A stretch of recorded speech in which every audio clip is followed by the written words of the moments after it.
Well, I think those faces tell you the story of what's happening. This was always going to be a tight one, and it looked like one goal might be enough, and one goal was enough.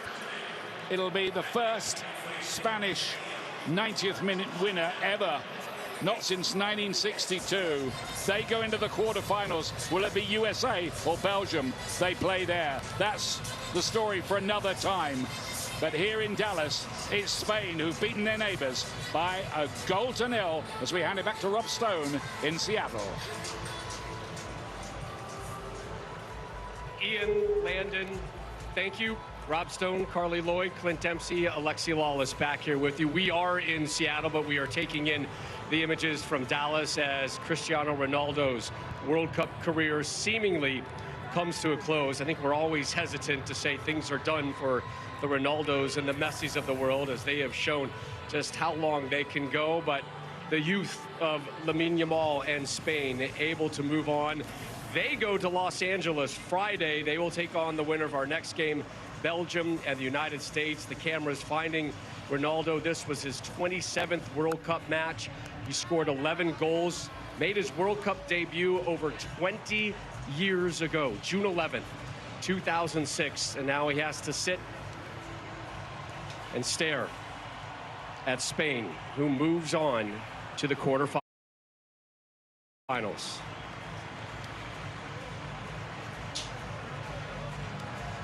Lex, Spain saved it for late, but got the result that I think most will say is probably deserved. Yeah, I think when you look at these two teams, I do think that at times they were evenly matched. You know, this was not Mexico-England. This kind of was a fizzle of a game and a fizzling ending for that man there. But he is a legend regardless of what happened here. There will always be talk about was it right to bring him? Was it right to start him? Was it right to play him? Scored some goals here. Certainly didn't star in the way that we've seen him in the past.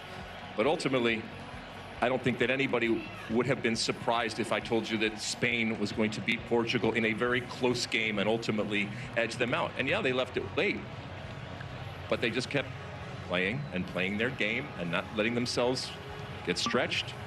And then substitutions, as we heard, are important. They can change and fundamentally change the game. Surprised he stayed on the field to close it out? Not really. I think the bed was made by Roberto Martinez and this Portugal team. I think this game was always going to be a chess match. The fact that Spain hasn't conceded a goal yet in this tournament, how lucky were we to get, you know, what we saw in the UEFA Nation League final as a round of 16 game. Sorry for Cristiano Ronaldo to go out of the tournament for what he's given to us on the international and club level. I don't know what his future holds, but it's been a joy to watch him play. And shout out to De La Fuente, the coach of Spain. He made all the right decisions. His subs came on and made the difference. Torres, finding Marino with a great finish, and on the day, Spain with a better side. And look, you know, you see Ronaldo here, obviously very emotional. Probably most likely his last World Cup. I think what's disappointing, you know, for me and probably a lot of others is, you know, we talked about this Portuguese side coming into the World Cup that could potentially contend for this World Cup and win this World Cup, and their midfield being one of the best midfields of the World Cup, and Bruno Fernandes just not really having a pulse and a key cog within this team. And there's something off about this Portuguese side. They just haven't been able to figure it out. You know, a lot of us have talked in studio. You hear Thierry and